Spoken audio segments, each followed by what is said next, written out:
Khalid's story is tragic. He fled his home in Sudan to escape civil war after his mother was killed and his brother was put in jail.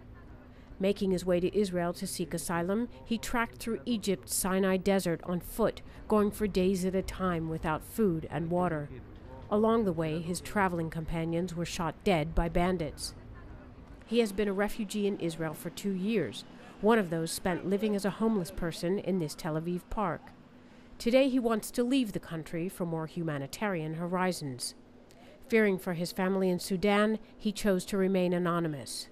No shelter, no food, no medical care. In other countries it's quite different than here. So this is my experience here.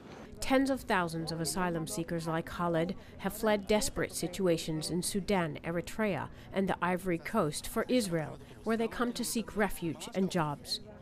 Israel's government says the country's infrastructure can't absorb the thousands coming each year that are job, not asylum seekers, and also drug runners and human traffickers.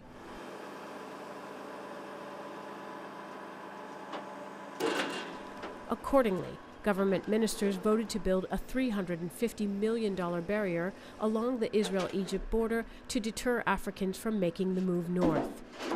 The barrier could take years to build and is part of a multi-tiered campaign that includes fining employees who hire illegal foreigners and building a detention center for border crossers. Human rights advocates say the plan robs asylum seekers of an opportunity to escape conflict. What we want is that all the people who have a strong case to receive asylum go through a clear process, and those who should receive it will receive it. Those who don't, like in any other Western developed country, will fail and then be moved on somewhere else. For the thousands already in Israel, basic food and shelter needs are not being met. The government says the resources aren't available.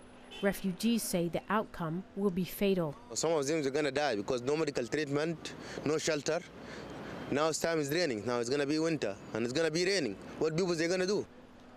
Regardless of the reasons for barring Africans, Israel's decision makers are resolute in their decision to continue the campaign. Despite layers of razor wire fence, African refugees continue pouring across this border by the thousands.